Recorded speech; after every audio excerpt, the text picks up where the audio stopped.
Hey guys, it's Monica back with vertical sleeve surgery update. Actually, the real true first video. The first one's just information about how to get there and absolute basics. What kind of book to buy, what kind of research to do, just so you can start to educate yourself if you are interested in this surgery. So I'll let you guys know my numbers, which of course everyone's interested in. First of all, just quickly, I had my surgery on November 19th, which was this last Monday. I was in hospital for 4 nights. I got home Thursday morning, early morning. So today's Friday. It's my first day home, from the morning on. Pretty excited. So sorry I look like crap. I'm exhausted, and there is a pain associated with surgery, which of course I'm 27, been extremely lucky not to have surgery for anything. So either I'm a big baby or I really didn't expect to feel what I'm feeling. So I'm going to show you my incision sites. Obviously it was laparoscopically done. And for you guys just tuning in, this is a vertical sleeve surgery. So this is when they take out 85% of your stomach. So, yeah, I kind of was calm about it because I work in the operating rooms in the hospital in Vancouver. So I kind of seen it. So I was thinking, oh, it's going to be all right.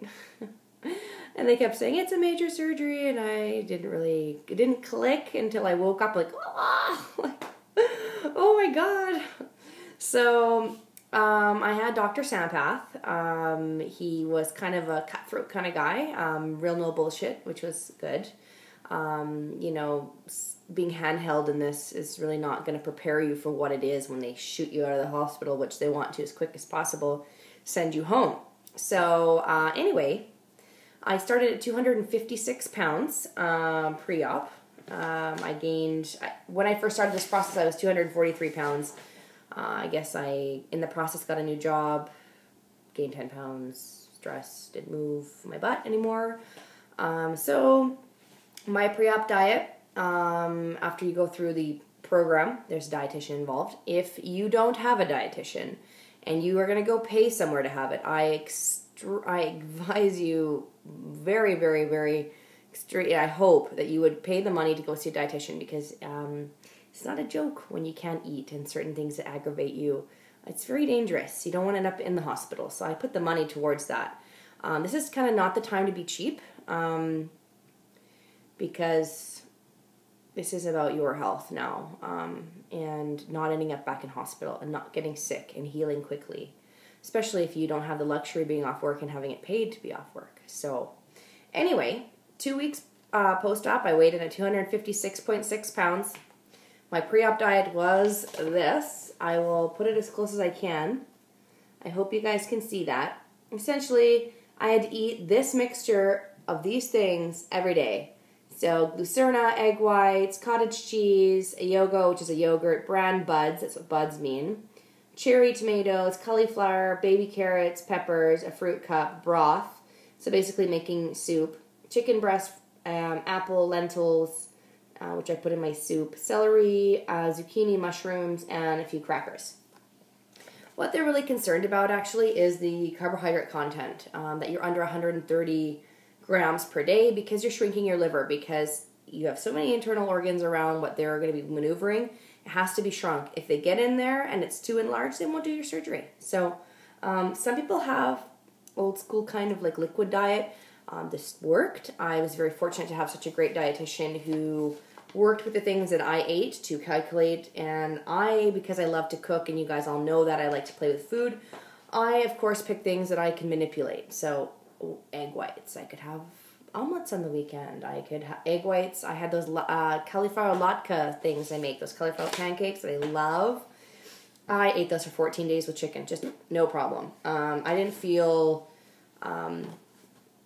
that deprived. First 3 days I thought I was going to die, because hunger headaches and eating crap and grease all the time. I mean, of course you're like in detox essentially. So that was my pre-op diet. I can always help people, or if you can't see it, I can always email it if you're interested in that. This was my journal. which I put pictures of myself on. This is the biggest I ever was on Halloween one. It looked like a butterball at 247 pounds. This is my journal of all my stuff.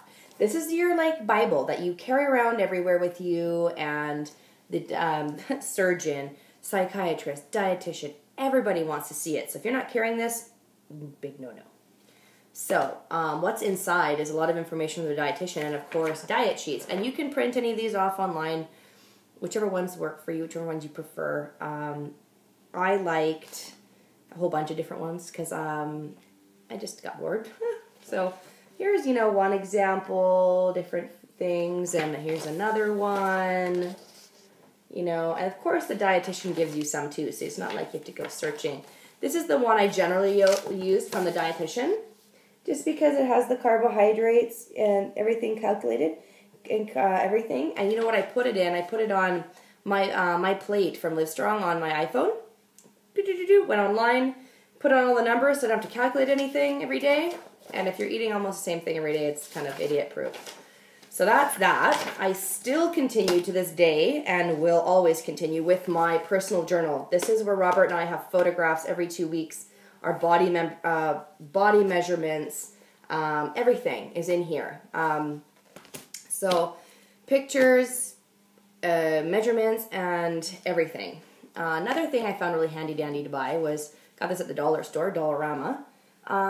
Just like a food menu planning thing. So put lunch up here, you put breakfast and lunch or whatever, you go through whatever you're going to plan out to do, put your grocery list, grab it off the fridge and get out of there. So every 2 weeks I did it. Works out great. This is my pink little book. It's empty right now because I am just starting to write in it, post-op, how I feel, what I ate, because it's very important post-op to keep track of how much you put in, because no one can help you if you start getting sick if you don't know what happened. So don't get that confused. You must know, and you must know for yourself. So, saying that, I will now show you my injuries, or my wounds. So don't be disturbed, but so I started at 256.6 pounds.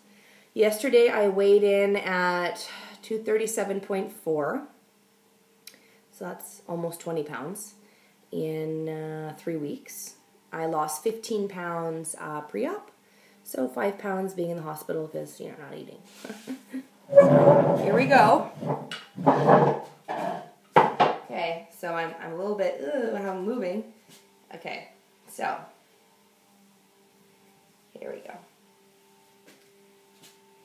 I will put it down. This were 1, 2, 3, 4, 5 incision sites for the laparoscopic things. This big one right here just looks worse than it is where you put your drain out on side that they take out before you leave the hospital. There's actually one more incision site, so there's actually 6 little things. This one that looks kind of weird if you look from the side, it's concaved in. This is where they actually removed my stomach from, so this is really sore all the time.